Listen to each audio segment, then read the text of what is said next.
Stocks on Wall Street snap a two-day losing streak, close higher in a volatile session even as investors brace for yet another massive rate hike from the Fed. The FOMC's two-day meet starts later today.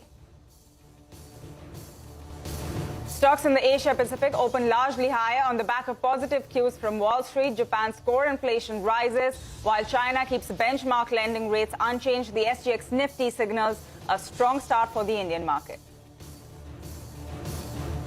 And expectations of higher rates lead to a correction in cryptocurrencies. Bitcoin loses over 5% to hit a three-month low. Ether 2 slips, hitting its lowest level since mid-July. Hi guys, good morning and welcome to Power Breakfast. I'm Pavitra Parekh. Those are some of the top headlines that we're tracking for you this morning. It's really a complete wait and watch ahead of the Fed's meeting, which is going to start later today, and then we'll have the outcome tomorrow. So everyone's sort of just bracing for that. Let's quickly take a look at what's going on in the Asian markets, because we did get quite a good handover from Wall Street. Hang Seng is clocking in the biggest gains this morning. It's up around 0.7%, around 120 points higher for the Hong Kong market. Taiwan also doing quite well, 0.4% higher. In fact, if you look at Straits, Shanghai, all of these markets seeing gains of around 0.4%. The Nikkei markets are up around 130 points. Remember, they are opening after a holiday yesterday. It was shut yesterday on account of a public holiday. So that market is opening with gains of 130 points. So across the board, it's looking quite positive. Even the Dow futures, in fact, are in positive territory, so around 30 points higher there. But take a look at the SGX Nifty, because that is indicating a good start for our own market. A big gap up 130 points is what we have right now. So that's what's happening in the Asian markets. But let's also talk about the U.S. now. Wall Street ended Monday's trading session higher ahead of the two-day FOMC meeting. So the Dow Jones closed nearly 200 points in the green following a choppy session. The S&P 500 was up around 25 points, and the Nasdaq Composite was 85 points higher at the close. CNBC's Steve Kovac is standing by with a wrap-up of all of that action.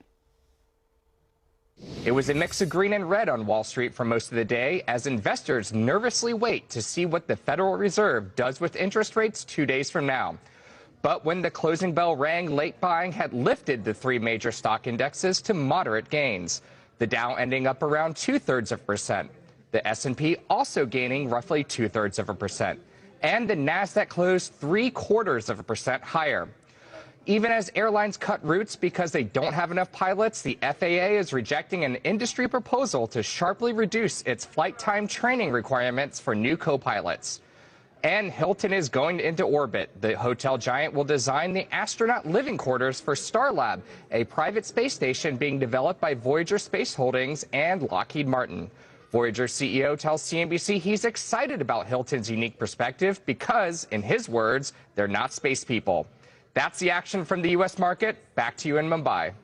Steve, thanks a lot for taking us through all of that action. In fact, let's also bring you some important market opinion. This comes in from Morgan Stanley's chief U.S. equity strategist, Mike Wilson. The average stock has really taken a lot of pain, right? That's usually the way bear markets play out. And we've written about this a lot in the last couple of months, which is that we think the average stock probably made its low sometime this year, maybe in June, maybe before June. But the index is still overvalued, and that's where probably the majority of the pain will come as we get the final capitulation, which we think will be driven mostly by the growth disappointment now. I also agree with Mike's sort of view that the bond market has priced most of what the Fed's going to do. I mean, the terminal rate is close to 4%, two-year notes are the same, and that's probably as far as they're going to be able to go in this cycle. If you're going to have a recession, and we're sort of 50-50 on that, recessionary outcome, that means earnings probably got to come down by close to 20%. So we don't think that's priced by any stretch. And so we got to go through that process and that revision sort of process. It's not going to be a long, drawn-out recession in our view. And that means that 2023 could end up being a pretty good year. But the fourth quarter, we think, is going to be pretty tough. All right, so that is some important opinion coming in. But let's talk about the big global market cue that we're all tracking. The two-day FOMC meeting will begin today. The central bank is widely expected to raise interest rates by another 75 basis points. But remember, after the U.S. August CPI came in a tad above expectations, some economists are now also forecasting a 100 basis points hike. Remember, Fed Chair Jerome Powell, in his Jackson Hole speech, had pledged that the central bank will use all of its tools forcefully to attack inflation. He had also also added that higher interest rates are likely to persist for some time. In fact, staying with the Fed, the expectations from the FOMC, let's listen into some important opinion. This comes in from a former vice chair of the Fed, Roger Ferguson, as well as former PIMCO chief economist Paul McCulley. Fed needs to continue to execute the strategy they've laid out. I think 75 basis points is the more prudent move this time. And I think they have to signal in their, what's called their SEP, the Summary of Economic Projections, and also, very importantly, what Jay Powell has to say in the press conference, that they're going to stay on that path. They cannot be dissuaded. And that is because I think inflation is the clear and present danger here. And I think they have to be prepared, and we have to be prepared for what Chair Powell called, which is some pain, i.e. hopefully a short and shallow recession. But getting inflation under control is job one, and moving methodically up this time 75 basis points and indicating more to come, I think is a better approach. What's the terminal rate going to be, and how long are they going to stay there? And the marketplace has moved a lot since Jackson Hole and also since the CPI data. So you have a lot of nastiness already priced into the marketplace. And the issue really going forward is at what point will we see the Fed say that they're going to slow this down? What point are they going to start talking about the notion that we're going to reach a point and stay there for a while? And then the issue for the equity market is going to be whether or not it's going to be a softish landing or a recession. All right, this is really the big global cue, and not too much more of a wait now, right? It's tomorrow that we will have the decision. So till then, we're just waiting by for that cue. But let's also bring you the final update from our global market wrap. European markets ended Monday's trading session mixed. So the French CAC was around 15 points lower in trade, while the German DAX index closed with gains of around 62 points. It's up on your screen. The UK market, remember, was shut due to the funeral of Queen Elizabeth II. So no trading action there. If we talk about some stock-specific news, German car manufacturer Volkswagen is expecting to raise over $9 billion from the initial public offering of its sports car brand Porsche. The offer is set to begin today with a planned trading start on the 29th of September. Remember, Volkswagen is eyeing a valuation of 75 billion euros in what is likely to be the largest IPO in Europe in more than a decade. So this is going to be really interesting, and let's see how this one shapes up. We'll keep bringing you updates on that as well. But that's everything that's going down globally. Let's talk about all of, how all of this could impact our own markets, and what are all of the cues that you should track as we get into a brand new trading session. We have Rima, Mangalam, as well as Vivek joining us with the trade setup. Guys, a very good morning to all of you. And Rima, let me come across to you first. We have been talking about the global setup, and it's really likely to be all about that. Indeed, and Indian markets, despite whatever the global setup is showing a lot of resilience, and we saw that in yesterday's trade as well, where the Indian markets bucked the trend and ended higher. So this morning as well, it's going to be all about the global cues in the absence of any large domestic cue. U.S. markets have ended with gains of about 0.6 to 0.8% across the indices. That's fueling a rally that we can see in Asia this morning and suggesting that SGX Nifty is going to have a gap up opening. The U.S. 10-year yield, by the way, has hit levels of 3.51%, the highest since 2011, so more than a decade ahead of the Federal Reserve rate hike tomorrow. The key levels on the Nifty to track, one will be the 50% retracement of 17,760 and the 61.8% retracement at 17,826. That band between 17,760 to 17,850 roughly will be seen as resistance. These are the key technical retracement levels for the entire fall seen from the recent high of 18,088 and yesterday's low of 17,429. On the way down, in terms of a support, the level to track will be yesterday's intraday low, which is 17,429. Talking about flows, the FIs bought 312 crore in cash, while the DII sold 95 crore. Back to you. All right, Rima, thanks a lot for taking us through all of those cues. But let's also talk about some individual stocks which could be in focus today. And Vivek is standing by with that entire list. Hi, Vivek. Well, good morning. Whole host of stocks to keep on your radar. First up would be Canfin Homes on the back of the resignation of the MD and CEO. The other one is Natco Pharma. Now, this particular company has received the approval for the launch of CTPR molecule. Now, this particular molecule is an insecticide, and the current market size for this particular molecule in India is close to 2,000 crores. So some positive news flow coming in for Natco Pharma. Butterfly Gandhimathi, in order to comply with the SEBI shareholding norms. The promoter, Crompton Consumer, has launched an OFS to reduce close to 6% stake in the company. The floor price for this particular sale has been kept at 1370 rupees a share, a significant discount to yesterday's closing price. Also keep an eye out for Ircon. Now, this particular company has received an award of close to 250 crores from Mahanadi Coalfields Limited. Keep an eye out for Kim's, this particular company. There has been a further stake sale by General Atlantic. It's been a trend that we've been witnessing in terms of the stake sale by General Atlantic of their stake in the company. The buyer is ICICI Prudential Life Insurance. Lastly, Adani Ports, along expected lines, the company has emerged as the highest bidder and yesterday received the formal contract from the West Bengal government to develop the Tajpur Port. It is estimated that a 25,000 crore investment would be made towards the development of this particular port. Port investment at around 15,000 crore, while the related infra investment is expected at around 10,000 crore.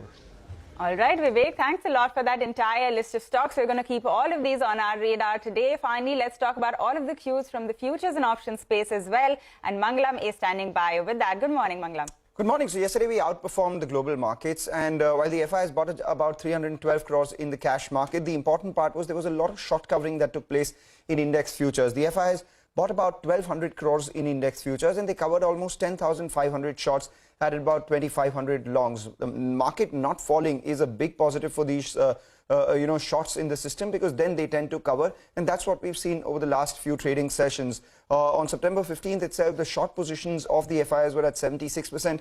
Now that's come down all the way to 68%, but they're still net short on the index. So to that extent, today will be important. The other factor that played out was the FIs also covered a lot of short calls.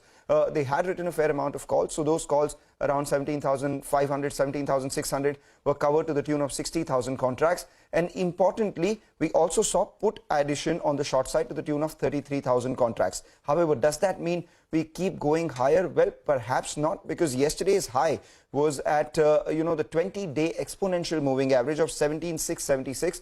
So to that extent, it will be important to see whether the SGX Nifty, which indicates a gap up opening, sustains or not. Because if it does sustain, then only then we can see further short covering. And if it doesn't, then we're all eyeing the 50-day exponential moving average, which is 17,314 in terms of the next important support. But it will also be extremely stock specific, as it has been over the last few trading sessions.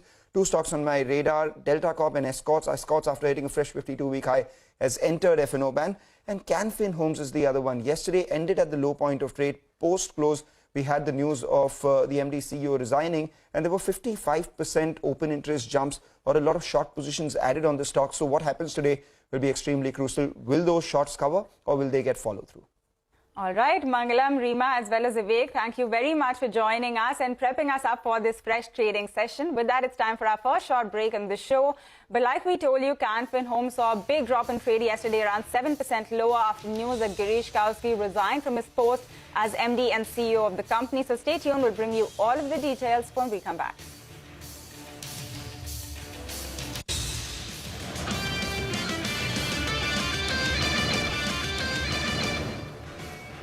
Welcome back. You're still tuned into Power Breakfast. Now, Canfin Homes is one stock that we're going to be watching out for. This after news that Girish Kousgi had resigned from his post as MD and CEO of the company yesterday. Abhishek is here to tell us more. Abhishek, good morning. Take us through what we know as well as what our brokerage is saying about this move. Good morning, Pavitra. So as you mentioned, Mr. Girish Kousgi, MD and CEO of Canfin Homes, has resigned on account of personal reasons. So he'll be discharged of his duties, very soon. There is no definitive timeline which has been given. Just to alert our viewers, the term was to end in September 2024. So on 2nd of May 2022, we had asked, Canfin Homes about the same. However, they said that, the MD intends to stay until his term gets over, and there is NHB audit which was there, but nothing has come up. So this resignation comes in as a negative surprise, given the fact that he still had 2 years of his term left at Canfin Homes. We have Jeffries who have written on Canfin Homes or this news. They have a buy rating with a target price of 730 per share. They say that, uncertainty around management transition is now a near-term overhang. So Mr. Kousgi's resignation is a setback. Canfin has delivered healthy balance sheet growth and good asset quality under the tenure of Mr. Girish Kousgi. However, an external CEO from the industry may be viewed more favorable by the investors, but they say that uncertainty around upcoming management could be a near-term overhang on the stock. Back to you. All right, Abhishek, thanks a lot for bringing us all of the details. We're going to watch out and tell you how the stock fares in trade today. Of course, it did see already a 7% decline yesterday. But with that, let's bring you some important opinion now. We spoke with Ramdev Agarwal, chairman and co-founder of Motilal Oswal Financial Services, from the sidelines of the Motilal Oswal 18th Annual Global Investor Conference. And he still believes that valuations continue to remain the major concern around the market. Listen in. सब जितने FI जो दो चार लोग से बात हुई मुझे, उससे एक समझ में आ रहा है कि एक ही कंसर्न है कि इंडिया का वैल्यूएशन जो है वो दूसरे इमर्जिंग मार्केट से बहुत ज़्यादा महंगा है. तो वो एक कंसर्न परसिस्टिंग है. अदरवाइज सब एफआई चाहते हैं कि भाई उनका एलोकेशन इंडिया में बढ़े. इंडिया में एलोकेशन 1% से नीचे है, जबकि हमारा जो global market cap market share है वो है 3.5%. तो उनको बढ़ाने का है, लेकिन वैल्यूएशन जो बैठ नहीं रहा है. तो मुझे लगता है कि अब वैल्यूएशन तो 100% प्रीमियम है, वो बहुत ज़्यादा कम तो नहीं हो सकता है. तो या तो इंडिया नीचे आए या रेस्ट ऑफ द वर्ल्ड ऊपर जाए, तब जाके वो इक्वेशन फिट होगा, सो दैट वी कैन. तो फिर उससे एफआई का फ्लो आगे सुधरे.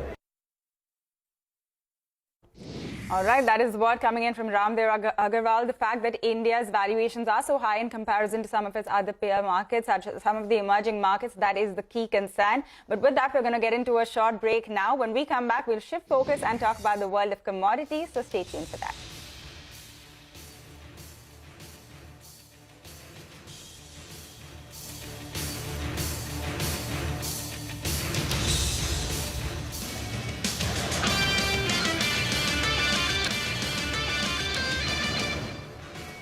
Welcome back. You're still tuned into Power Breakfast. Asia's all green. The SGX Nifty is indicating a gap up 130-point higher start to trade. But let's talk about what you should track as far as the world of commodities is concerned. Manisha Gupta joins us with all of the action from the commodity space. Manisha, good morning.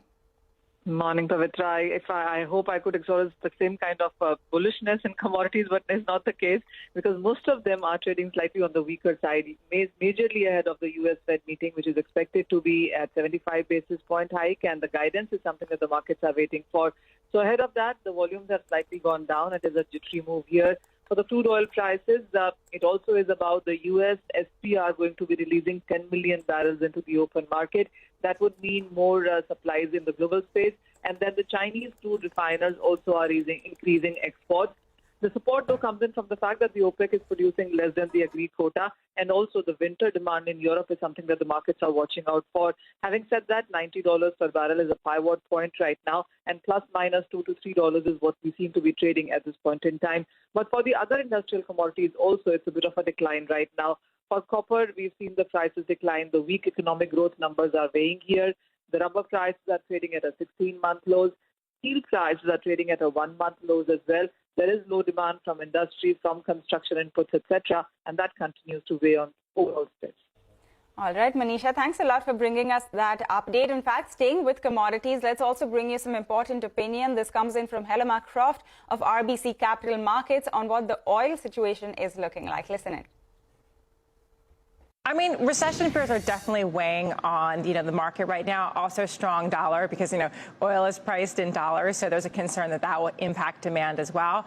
But, there is this other story of this sort of still a pretty strong fundamental backdrop as well. And everyone's going to be watching what happens in China, the potential easing of lockdown restrictions there. That would be a significant story for oil markets, because really the China story has been really, really weighing on markets. Everyone thought there'd be lifting of these lockdown restrictions over the summer, and the Chinese just continued to lock down millions of citizens. So any lifting there would be positive for oil. All right, so that is some important opinion on the crude markets. But with that, let's move on and also talk about cryptocurrencies. Bitcoin fell to its lowest level in 3 months on Monday. This as investors dumped risk assets amid expectations of higher interest rates. The world's largest cryptocurrency dropped around 5% to hit its lowest level since June 19. So that is the Bitcoin rate currently on your screen. So that's something important that we're tracking as well. We'll keep bringing you updates on that space as well. But some more news. Queen Elizabeth II, Britain's longest reigning monarch, was laid to rest at the St. George Chapel in a small private family ceremony in Windsor last evening. Earlier in the day, over 2,000 guests, including heads of states, gathered in Westminster Abbey for her funeral. The Queen's coffin was later driven to Windsor Castle in a procession which included King Charles III, followed by his sons Prince William as well as Prince Harry. A service was then held at the chapel, following which the Queen's coffin was lowered into the royal vault. All right, so that is all of the updates that we had to bring you. The Asian markets are still higher, all of them trading with good gains right now. Hang Seng is the one which is faring the best. It's around 0.8% higher. Actually, it's moved up even more, so over 1% higher on the Hong Kong markets. Taiwan is seeing gains of around 0.5%, and the SGX Nifty will come up for you. That is indicating for now a good start for the Indian markets. It's 145 points higher on the SGX Nifty. But with that, we're completely out of time on this edition of Power Breakfast. Thanks a lot for tuning in. Bazaar Morning Call will take all of this action forward.